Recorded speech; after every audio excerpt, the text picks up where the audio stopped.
ये कहानी है एक आदमखोर बुढ़िया की जिसे इंसानी मांस खाना बहुत पसंद है। उस बुढ़िया की एक बेटी थी जो उसे ऐसा करने से बार बार मना कर रही थी। माँ, आपको कितनी बार कहा है कि ये सब काम गलत है, आप ये सब काम करना छोड़ दो। लेकिन उसकी बूढ़ी माँ पे इस बात का कोई भी असर नहीं होता। उसे तो बस इंसानी मांस ही चाहिए था। उसी गांव में मदन नाम का एक लड़का रहता था। मदन थोड़ा जिद्दी स्वभाव का लड़का था।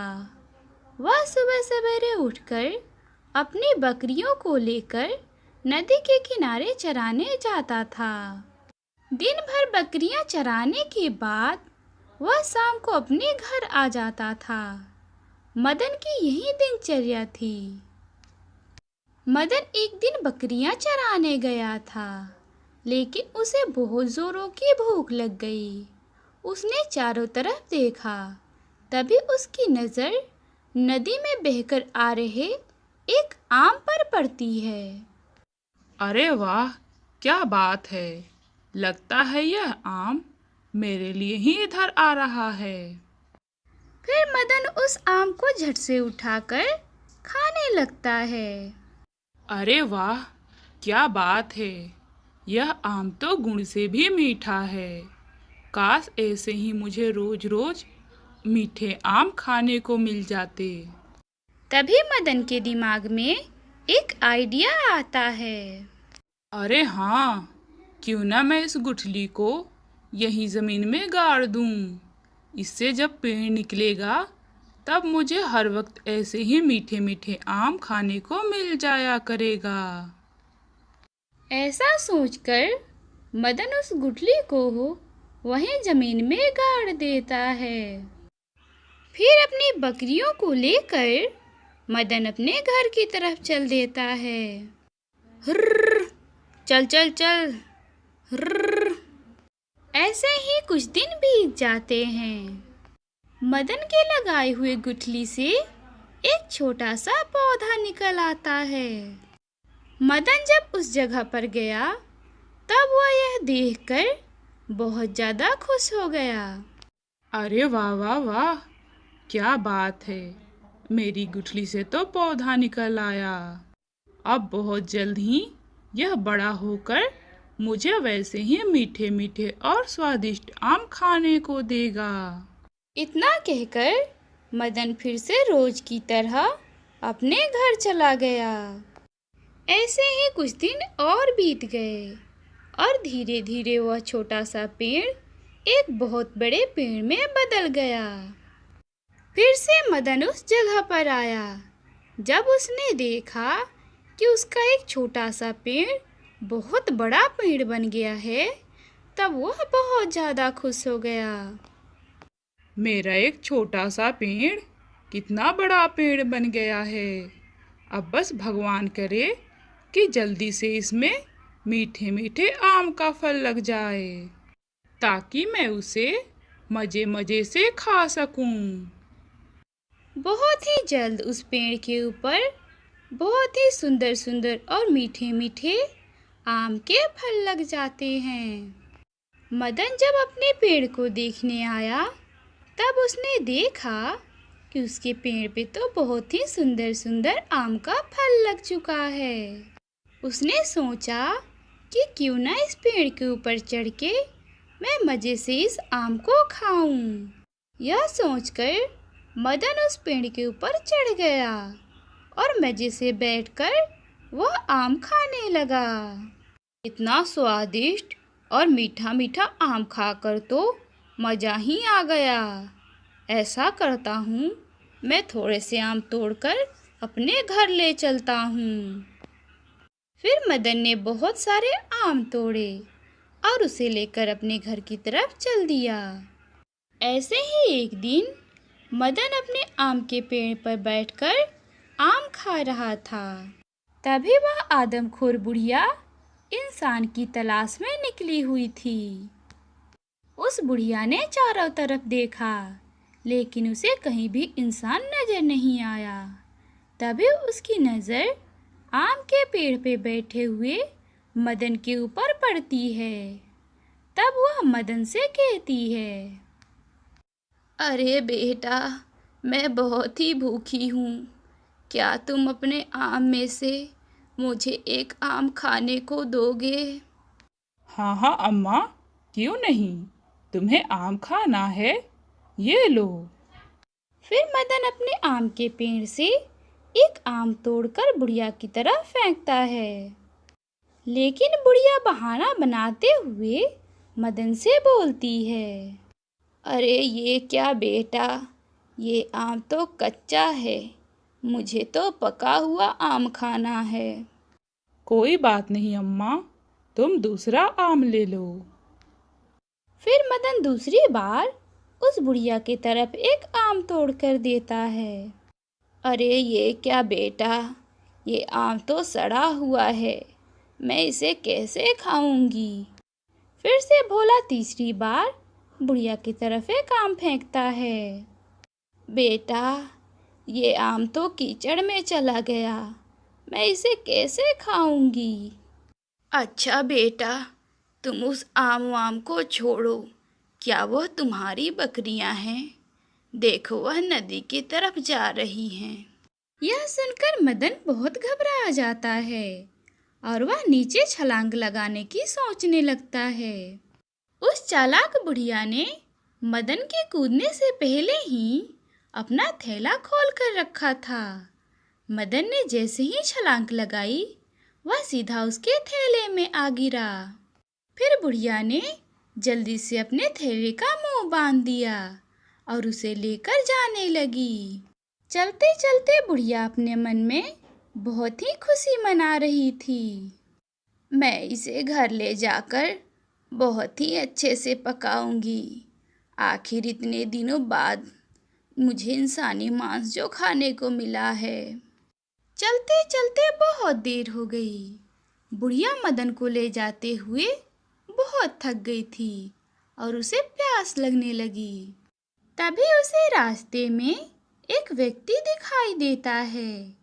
बुढ़िया उस व्यक्ति के पास जाकर उससे पूछती है, बेटा, मैं चलते चलते बहुत थक गई हूँ। क्या तुम मुझे बता सकते हो इधर आसपास पानी कहाँ मिलेगा? मुझे बहुत प्यास लगी है। हाँ हाँ अम्मा, पानी तो तुम्हें मिल सकता है, लेकिन तुम उसे बहुत ही पीछे छोड़कर आ गई हो। पानी पीने के लिए तुम्हें वापस से पीछे जाना होगा। ठीक है बेटा, मैं पीछे जाकर पानी तो पी आऊंगी, लेकिन क्या तुम मेरा एक काम करोगे? जब तक मैं पानी पीकर आती हूँ, तब तक तुम मेरे इस थैले का ध्यान रखना। ठीक है अम्मा, मैं ध्यान रखूंगा, लेकिन जरा जल्दी करना, मुझे कहीं और जाना है। बुढ़िया उस व्यक्ति को अपना थैला सौंपकर पानी पीने के लिए चली जाती है। मदन थैले के अंदर से ये सारी बातें सुन रहा था। जैसे ही बुढ़िया वहां से जाती है, मदन जोर जोर से चिल्लाने लगता है, अरे सुनो भाई, मैं इस थैले के अंदर बंद हूँ। तुम थैले का मुंह खोलकर कृपया मुझे बाहर निकालो।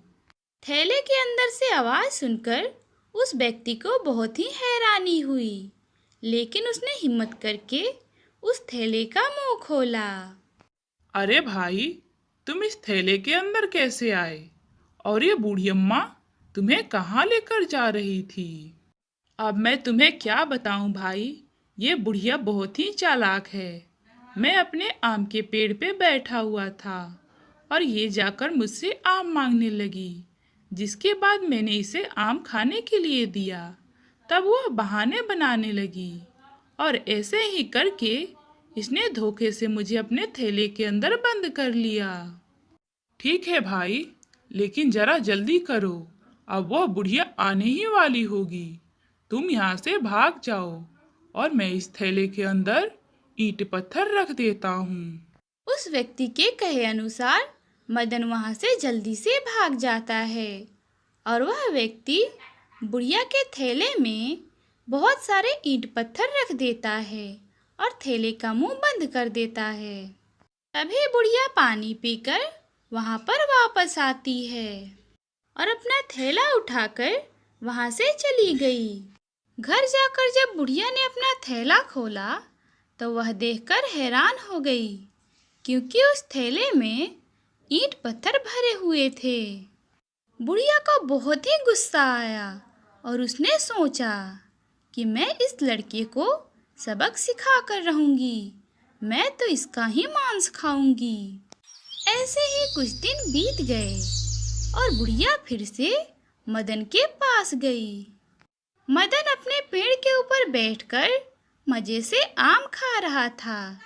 जैसे ही उसने बुढ़िया को देखा, उसका तो खून ही खौल गया और उसने गुस्से से कहा, अरे बूढ़ी अम्मा, तुम तो वही हो ना जिसने धोखे से मुझे अपने थैले के अंदर बंद करके अपने साथ ले गई थी। नहीं नहीं बेटा, तुम्हें बहुत बड़ी गलतफहमी हुई है। मेरी एक बहन है जो बिल्कुल मेरे तरह ही दिखती है। उल्टा सीधा काम तो वो खुद करती है और लोगों से डांट मुझे सुनना पड़ता है। बेटा, मैं तुमसे थोड़े से आम मांगने आई हूँ, क्या तुम मुझे आम दे सकते हो? मदन एक बार फिर से उस बुढ़िया के झांसे में आ जाता है और वह बुढ़िया को आम तोड़कर देने लगता है। मदन ने बुढ़िया के पास बहुत सारे आम तोड़कर फेंके, पर बुढ़िया को उनमें से एक भी पसंद नहीं आया।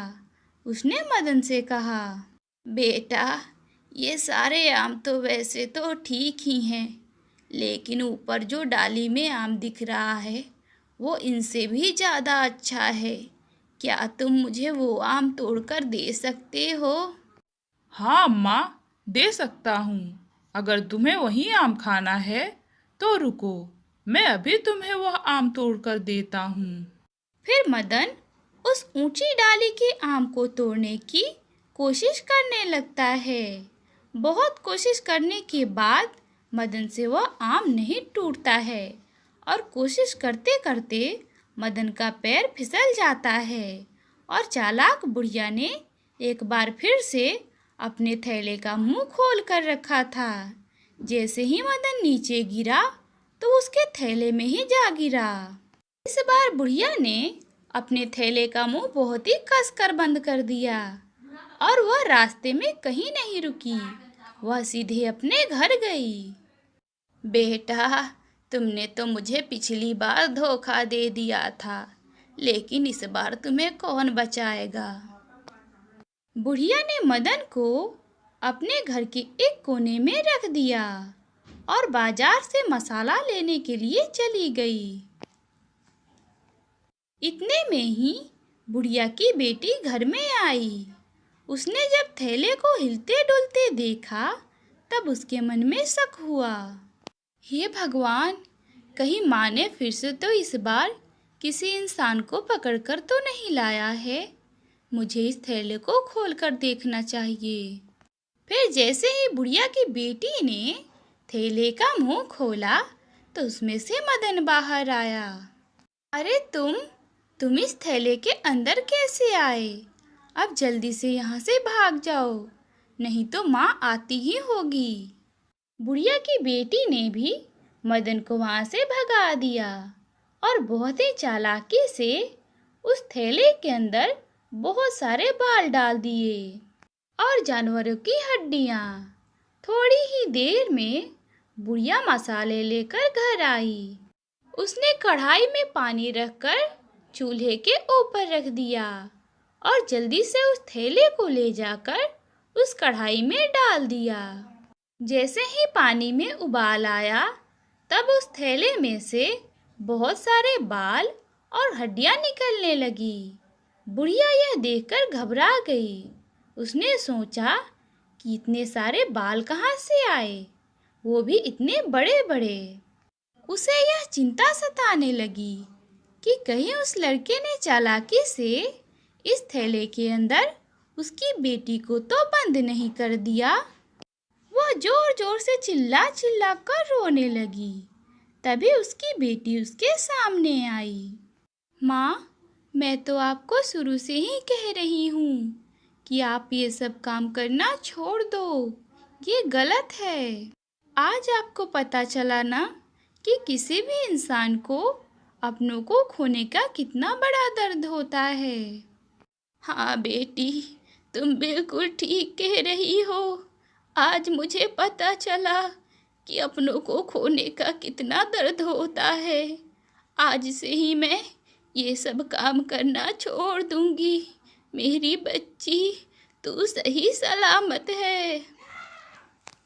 फिर बुढ़िया बिल्कुल सुधर गई और उसने आगे से ऐसा कोई भी काम नहीं किया और वह अपनी बेटी के साथ एक अच्छी जिंदगी जीने लगी।